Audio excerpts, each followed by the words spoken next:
انہیں کوئی شکست نہیں دے سکا۔ جمی سواگرٹ جو بہت بڑا امریکہ کا بہت بڑا سمجھا جاتا تھا کہ یہ بہت بڑا پادری ہے، اس کے ساتھ ان کا مناظرہ ہوا اور اس نے شکست دی ہے۔ اور اب ایک اور شخص جو ہے ہمارے خاص طور پر سب کانٹیننٹ کے ہورائزن پر نمودار ہوا ہے، ڈاکٹر ذاکر نائک۔ جو لوگ ٹیلی ویژن دیکھنے والے ہیں وہ ان سے واقف ہیں۔ اصل میں یہ صاحب جو ہے ڈاکٹر ذاکر نائک، یہ دو شخصیتوں سے کچھ متاثر ہوئے۔ زیادہ تو ان کا تاثر جو ہے وہ شیخ احمد دیدات سے ہے، اس کے بعد وہ ہمارے کام سے متاثر ہوئے۔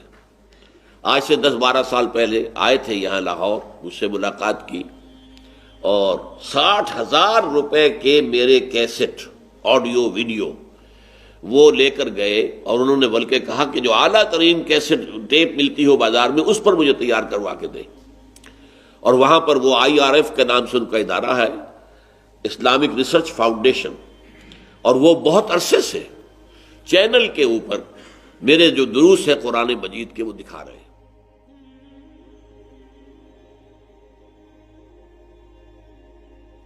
ہمارے ہاں ایک لفظ ہے مناظرہ۔ مسلمان علماء کے مناظرے ہوئے ہیں عیسائیوں کے ساتھ۔ پادری فینڈر نے آ کر مسلمانوں کو ہندوستان میں بڑا پریشان کر دیا تھا۔ یہ جرمن پادری تھا، اور جب انگریز جو ہے ہندوستان میں قابض ہوتا ہوا پہنچ گیا، پورے ہندوستان پر تقریباً اس کا قبضہ ہو گیا، تو آگے آگے یہ عیسائی فوجیں آ رہی تھیں، پیچھے پیچھے ان کے مشنریز آ رہے تھے کہ اب جو یہ مغلوب قوم ہے یہاں کی اور جو لوگ مفتوح ہیں تو ان کو ہم عیسائی بنا لیں۔ مروب تو ہے، جب مغلوب ہو گئے تو مرعوب ہو گئے، لہذا یہ موقع ہے، ابھی جو ہے لوہا گرم ہے، چوٹ لگائیں۔ تو پادری فینڈر آیا اور اس نے سب سے پہلے کلکتے میں علماء کو چیلنج کیا کہ آؤ مجھ سے مناظرہ کرو، آیا عیسائیت درست مذہب ہے یا اسلام درست مذہب ہے؟ علماء کو شکست دی، اس لیے کہ وہ تو قرآن اور عربی اور حدیث پڑھ کے آیا تھا۔ پھر وہاں سے وہ چلتا ہوا آیا بہار اور یوپی سے، اور ہر بڑے شہر میں اس نے مسلمان علماء کو شکست دی۔ اس کے بعد وہ دہلی پہنچ گیا، اور جو شاہ جہانی مسجد ہے دلی کی، جامع مسجد دہلی مرکز کے اندر شہر کے، وہاں اس کی سیڑھیاں بہت اونچی ہیں، جن لوگوں نے دیکھا ہوگا۔ یہ ہماری جو ہے بادشاہی مسجد، اس کی کرسی بلند نہیں ہے لیکن اس کی کرسی بہت اونچی ہے۔ اس پر ان سیڑھیوں پر کھڑے ہو کر اس نے کہا کہ مسلمانوں، میں وہاں سے چل کر یہاں آ گیا ہوں، اور کوئی عالم دین جو ہے مسلمان وہ میرا مقابلہ نہیں کر پایا، شکست دی ہے میں نے۔ اب میں پورے ہندوستان کے علماء کو چیلنج کرتا ہوں، کوئی ہے جو میرا مقابلہ کرے؟ اب دیکھیے، اگر اس وقت کوئی بھی میدان میں نہ آتا تو مسلمانان ہند کے عوام پر کیا اثر پڑتا؟ ہمارا مولوی تو ہار گیا، یہ جیت گیا، ان کی فوجیں جو ہے انہوں نے ہمیں شکست دے دی، اور ان کے مولویوں نے ہمارے مولویوں کو شکست دے دی۔ تو کتنے بڑے پیمانے پر ماس کنورشن ہو جاتا مسلمانوں کا عیسائیت کی طرف۔ لیکن اللہ تعالیٰ کی رحمت جو ہے اس کو ظاہر ہوئی۔ مولانا رحمت اللہ کیرانوی، کیرانہ، یہ ضلع مظفر نگر جو ہے یوپی کا، اس کا ایک قصبہ ہے کیرانہ، وہ ابھر کر سامنے آ گئے۔ رحمت اللہ کیرانوی رحمت اللہ علیہ، انہوں نے مقابلہ کیا، اسے شکست دی، اس لیے کہ ان کے چند معتقد انگلینڈ میں بیٹھے ہوئے تھے، اور انہوں نے وہاں سے بائبل کے اس مطالعے کے حوالے سے انہیں بہت مواد فراہم کیا، اور اس طریقے سے وہ جب بائبل کے حوالے دے کر گفتگو کی تو پادری فینڈر بھاگ گیا۔ لیکن یہاں میں نے اصل میں بتایا آپ کو مناظرے کی اہمیت کیا ہے، کہ اگر وہاں شکست کھا گئے ہوتے اور کوئی مسلمان عالم نہ ابھرتا تو ماس کنورشن ہو سکتی تھی مسلمانوں نے ہند کی کرسچینٹی کی طرف۔ اچھا، یہ مناظرہ جسے ہم کہتے ہیں، یہ مجادلہ سے کہاں مختلف ہے؟ مجادلہ ہے دعوت کے لیے، بلانے کے لیے، اس میں نرمی ہوگی، اس میں مخالف جو ہے یا مخاطب کہنا چاہیے، اس کے جذبات کا بھی لحاظ ہوگا، وہ اوفینڈ نہ ہو جائے، اس کے اندر حکمت برتی جائے گی۔ لیکن مناظرہ یہ لفظ قرآن میں کہیں نہیں آیا ہے، اسی وقت ان پر باب مفعلہ۔ مناظرے میں یہ پہلو نہیں ہوتا، بلکہ اسے شکست دینی ہے، اسے چپ کر دینا ہے، بس یہ ہے مناظرے کی اصل روح، یہ ہے۔ لہذا اس میں سختی بھی ہے، کرختگی بھی ہے، حملہ آور ہونے کا انداز، جارحیت کا انداز۔ آج کے دور میں ایسی ایک شخصیت جو ہے بہت نمایاں شیخ احمد دیدات کی ہے۔ اب تو وہ بہت بیمار ہیں، لیکن یہ ہے کہ انہوں نے واقعہ یہ ہے کہ عالم عیسائیت کے جو ہے پرچے اڑا دیے، ان کے مراکز میں جا کر جو ہے انہوں نے مناظرے کیے ہیں اور بڑے بڑے ان کے جو پادری سمجھے جاتے ہیں ان کو شکست دی۔ اس کی وجہ کیا ہے؟ پوری بائبل ہسٹری جو ہے ان کی انگلیوں پر ہے، ٹپس آف دی فنگرز کے اوپر ہے کہ بائبل کیسے کیسے بدلی ہے، کیسے ترمیمیں کی گئی ہیں، کیسے اس کو بدلا گیا ہے مختلف اوقات کے اندر۔ فلاں بائبل دیکھو، اس کا یہ صفحہ دیکھو، اس کے بعد یہ ہو گیا، اس کے بعد تو یہ تو ورڈ آف گاڈ ہے ہی نہیں، ثابت کرتے ان کے کتابچے بھی چھپے ہوئے ہیں، اس Bible the word of God? جواب دیا انہوں نے کہ نہیں، قرآن میں بتاؤ ایسی کوئی ترمیم ہوئی ہو، ایسی کوئی تبدیلی ہوئی ہو۔ تو یہ ان کا مناظرے کا انداز تھا، اور اس میں پھر جارحیت کا انداز ہے۔ ظاہر بات ہے کہ مناظرے میں آپ کو بتا چکا ہوں، مجادلے کی روح مختلف ہے۔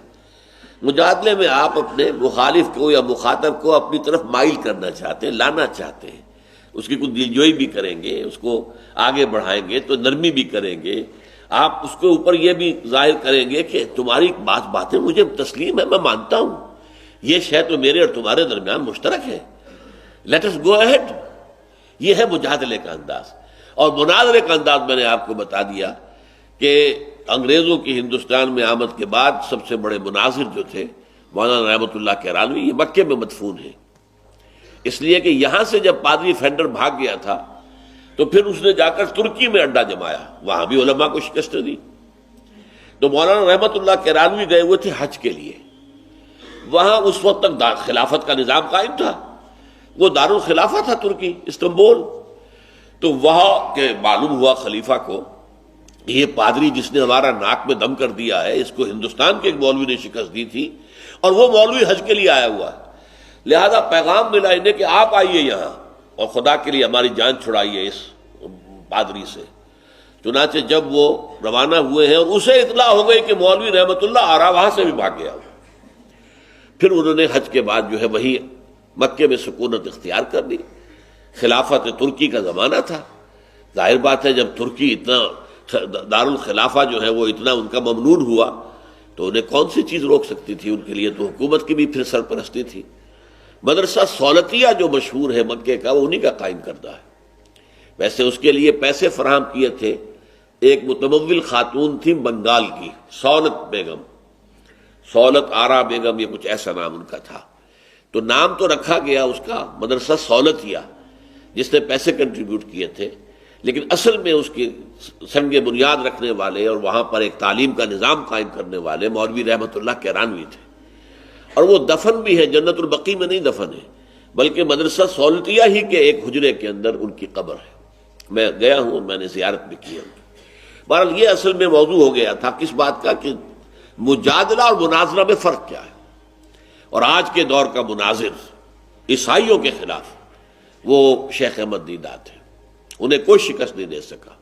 جمی سواگرٹ جو بہت بڑا امریکہ کا بہت بڑا سمجھا جاتا تھا کہ یہ بہت بڑا پادری ہے، اس کے ساتھ ان کا مناظرہ ہوا اور اس سے شکست دی ہے، اور اسے بالآخر یہ گالی دینی پڑی کہ مولوی رحمت اللہ تو کی مثال تو وہ ہے جو قرآن مجید میں ہے کہ ایک گدھے کے اوپر کتابیں لدی ہوئی، اس کے اوپر تو پوری بائبلیں لدی ہوئی ہے، ساری کی ساری بائبلیں جو ہے وہ اسے یاد ہیں۔ اب میں کیسے اس سے جھگڑوں؟ تاریخی حقائق ہے، فلاں بائبل نکالو، فلاں بائبل میں تو یہ لفظ یوں تھا، یہاں یہ کر دیا گیا، تبدیلی ہو گئی۔ اب اس وقت جو بائبل دنیا میں ہے وہ کنگ جیمز ورشن ہے، جیمز کے زمانے میں اس کا جو ایک آفیشیل ورشن بنایا گیا تبدیلیوں کے بعد، اور اب پھر تبدیلی ہو رہی ہے، اس لیے کہ اللہ کے لیے چونکہ لفظ ہی آتا ہے، اور آج دنیا میں فیمنزم کی تحریک جو ہے وہ اسے گوارا کرنے کو تیار نہیں ہے۔ کیا خدا میل ہے؟ اگر خدا میل ہے تو ہم فیمیل تو گھٹیا ہو گئے، لہذا پوری بائبل میں سے اب ہی کا لفظ نکال کر پرسن، دی پرسن سیڈ، ہی نہیں بلکہ وہ شی بھی ہو سکتا، یہ تو ہی اور شی کے چکر میں اب نئی بائبل تیار ہو رہی۔ تو بائبل میں تو نہ معلوم کتنی تبدیلیاں ہوئی ہیں اور کتنی اس کے اندر تحریفیں ہوئی ہیں، اس حوالے سے انہوں نے شکستیں دی ہیں۔ اور اب ایک اور شخص جو ہے ہمارے خاص طور پر سب کانٹیننٹ کے ہورائزن پر نمودار ہوا ہے، ڈاکٹر ذاکر نائک، جو لوگ ٹیلی ویژن دیکھنے والے ہیں وہ ان سے واقف ہیں۔ اصل میں یہ صاحب جو ہے ڈاکٹر ذاکر نائک، یہ دو شخصیتوں سے کچھ متاثر ہوئے، زیادہ تو ان کا تاثر جو ہے وہ شیخ احمد دیدات سے ہے، اس کے بعد وہ ہمارے کام سے متاثر ہوئے۔ آج سے 10-12 سال پہلے آئے تھے یہاں لاہور، مجھ سے ملاقات کی، اور 60,000 روپے کے میرے کیسٹ آڈیو ویڈیو وہ لے کر گئے، اور انہوں نے بلکہ کہا کہ جو اعلیٰ ترین کیسٹ ٹیپ ملتی ہو بازار میں اس پر مجھے تیار کروا کے دیں۔ اور وہاں پر وہ IRF کے نام سے ان کا ادارہ ہے، اسلامک ریسرچ فاؤنڈیشن، اور وہ بہت عرصے سے چینل کے اوپر میرے جو دروس ہے قرآن مجید کے وہ دکھا رہے ہیں۔ 8,000 فیملیز، کئی سال پہلے مجھے بتایا گیا تھا کہ 8,000 فیملیز ہفتے میں 2 دفعہ آپ کا درس جو ہے وہ دیکھتے ہیں ویڈیو اس کے اوپر، ٹیلی ویژن کے اوپر۔ تو وہ ان کا انداز جو ہے وہ مجادلے کا ہے، مناظرے کا نہیں ہے، اس میں وہ ایگریسو نہیں ہوتے، جارحیت کا انداز نہیں ہوتا، بلکہ بات معقول انداز کے اندر جواب دینا، معقول انداز میں وضاحت کرنا، سوالات کو ڈیل کرنا، یہ ان کا انداز ہے۔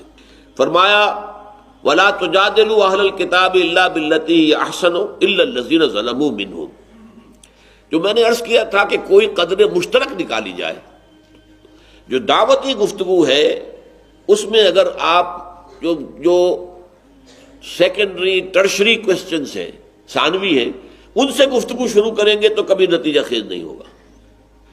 نیچے سے چلیے، جیسے زپ ہوتی ہے، یا آپ اوپر سے جوڑنا چاہیں گے تو کبھی نہیں جڑے گی، نیچے سے اس کو کھینچیے، وہ جڑتی چلی آئے گی اوپر تک۔ بالکل یہی معاملہ ہے کہ آپ جس سے گفتگو کر رہے ہیں اس کے اور اپنے مابین کوئی قدر مشترک، کامن فیکٹر پہلے تلاش کیجیے تاکہ اس پر بلڈ کیا جا سکے گفتگو کو۔ یہ مجادلے کا لازمی عنصر ہے۔ اب اسی آیت میں دیکھیے وہ کامن جو ہے فیکٹر اس کو نمایاں کیا گیا، وَقُولُوا، اور کہو، آمنا بالذی انزل الینا وانزل الیکم، دیکھو اہل کتاب ہے، نصارا ہے، یہودیوں، ہم تو ایمان رکھتے ہیں اس بات پر بھی کہ جو ہم پر نازل کی گئی اور اس پر بھی جو تم پر نازل کی گئی، یہ ہمارے اور تمہارے درمیان مشترک ہے۔ اور اس سے آگے بڑھو، وَإِلَٰهُنَا وَإِلَٰهُكُمْ وَاحِدٌ، اور ہمارا الہ، معبود اور تمہارا الہ ایک ہی تو ہے نا۔ اس مشترک اساس پر ہمیں بات کرنی چاہیے۔ وَنَحْنُ لَهُ مُسْلِمُونَ، بس ہمارا یہی معاملہ ہے کہ ہم نے اپنے آپ کو اپنے اس خدا کے حوالے کر دیا ہے، ہم نے سرنڈر کیا ہے، ہم نے سر تسلیم خم کر دیا ہے، جو اس کا حکم ہے اسے ہم مانتے ہیں۔ یہ انداز جو ہے یہ ہے در حقیقت مجادلے کے لیے سٹارٹنگ پوائنٹ یہ ہے۔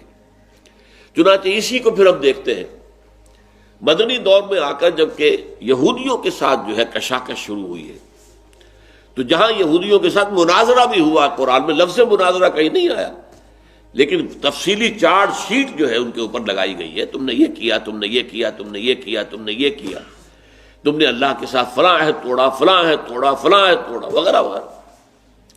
چھٹے رکوع سے لے کر اور 14ویں رکوع کے آخر تک 9 رکوع جو ہے وہ ایک مفصل فرد جرم ہے جو عائد کی گئی، لیکن دعوتی انداز بھی ہے۔ قُلْ تَعَالَوْا إِلَىٰ كَلِمَةٍ سَوَاءٍ بَيْنَنَا وَبَيْنَكُمْ، اے نبی ان سے کہیے آ جاؤ ہم جمع ہو جائیں اس بات پر کہ جو ہمارے اور تمہارے درمیان مشترک ہے، برابر ہے۔ اللہ نعبد الا اللہ، پہلی بات یہ ہم اللہ کے سوا کسی کی بندگی نہ کریں۔ یہ بات بڑی پختہ ہے یہودیوں کے اور مسلمانوں کے مابین، بہت پختہ ہے، بہت پختہ ہے۔ یہودی جو ہے وہ بھی ہر طرح کی بت پرستی اور ہر طرح کے شرک کے شدید مخالف، اس میں کوئی شک نہیں۔ چنانچہ عیسائیت کو وہ کہتے ہیں آئیڈولیٹری، یہ تو بت پرست ہیں، حضرت عیسیٰ کی تصویریں، حضرت مریم کے جو ہیں وہ مجسمے انہوں نے لگائے ہوئے، تو یہ کہاں وہ موحد ہے؟ لیکن کلیم جو ہے وہ عیسائی بھی کرتے ہیں کہ ہم موحد ہیں، ہم ایک خدا کو مانتے ہیں۔ یہ تو اس خدا کے 3 جہتیں ہیں، 3 ایسپیکٹس ہیں، وہ ہے ایک، 3 میں ایک، ایک میں 3۔ یہ ان کا جو ہے گورکھ دھندا ہے عقائد کا۔ لیکن قرآن جو ہے اس وقت چونکہ بحث اور مناظرہ نہیں کر رہا، لہٰذا ان کی اس بات کو نظر انداز کر کے کہہ رہا ہے، قُلْ يَا أَهْلَ الْكِتَابِ، اے کتاب والو، تَعَالَوْا إِلَىٰ كَلِمَةٍ سَوَاءٍ بَيْنَنَا وَبَيْنَكُمْ أَلَّا نَعْبُدَ إِلَّا اللَّهَ وَلَا نُشْرِكَ بِهِ شَيْئًا۔ وہ باتیں مشترک کیا ہیں؟ ہم اللہ کے سوا کسی کی بندگی نہ کریں، پرستش نہ کریں، اور اس کے ساتھ کسی کو شریک نہ ٹھہرائیں. وَلَا يَتَّخِذُ بَعْضُنَا بَعْضًا أَرْبَابًا مِّن دُونِ اللَّهِ، اور ہم میں سے کوئی ایک دوسرے کو اللہ کے ساتھ جو ہے رب نہ بنا دے. یہ رب بنا لینا در حقیقت کس معنی میں تھا؟ جو عیسائیوں کا معاملہ تھا کہ شریعت موسوی کو جب انہوں نے ساقط کر دیا تو جو خلا پیدا ہوا وہ خلا پر کیا پوپ نے. پوپ جو ہے آرڈیننس نافذ کرے گا، بتائے گا یہ شے حلال ہے یہ حرام ہے. حالانکہ تحلیل و تحریم، کسی شے کو حلال قرار دینا اور کسی شے کو حرام قرار دینا، یہ خالص پریروگیٹو ہے اللہ کا، یہ اختیار خصوصی اللہ کا. یا اللہ کا رسول پھر بتائے گا، کوئی اضافہ کر سکتا ہے. اللہ نے جو لسٹ دی ہو حرام چیزوں کی، ان میں رسول جو ہے بعض اضافے کر سکتے ہیں. جیسے کہ جو محرمات ہیں وہ رشتے کے جن میں کسی صورت بھی دو نکاح نہیں ہو سکتا، وہ محرم کہلاتے ہیں. اور جو جن عورتوں سے کسی صورت میں شادی نہیں ہو سکتی وہ محرمات کہلاتی ہیں. تو اس میں آیا ہے کہ ایک وقت میں دو بہنوں کو ایک نکاح میں نہیں رکھ سکتے. حضور نے اس میں اضافہ کر دیا کہ یہی معاملہ ہوگا خالہ اور بھانجی کا بھی. ایک نکاح میں بیک وقت کسی ایک شخص کے نکاح میں خالہ اور بھانجی دونوں نہیں ہو سکتے. اور یہی معاملہ ہوگا پھوپھی اور بھتیجی کا. تو یہ ایک اضافہ ہے جو حضور نے کیا ہے، اور حضور چونکہ اللہ کے نمائندے انہیں حق حاصل ہے. لیکن یہ کہ پوپ کو یہ اختیار دے دینا، گویا کہ اسے رب مان لیا گیا، اسے خدائی میں شریک کر دیا گیا. تو تین باتوں کا وہاں پہ ذکر کیا گیا. قُلْ تَعَالَوْا إِلَىٰ كَلِمَةٍ سَوَاءٍ بَيْنَنَا وَبَيْنَكُمْ أَلَّا نَعْبُدَ إِلَّا اللَّهَ وَلَا نُشْرِكَ بِهِ شَيْئًا وَلَا يَتَّخِذَ بَعْضُنَا بَعْضًا أَرْبَابًا مِّن دُونِ اللَّهِ. آؤ جمع ہو جائے اس پر.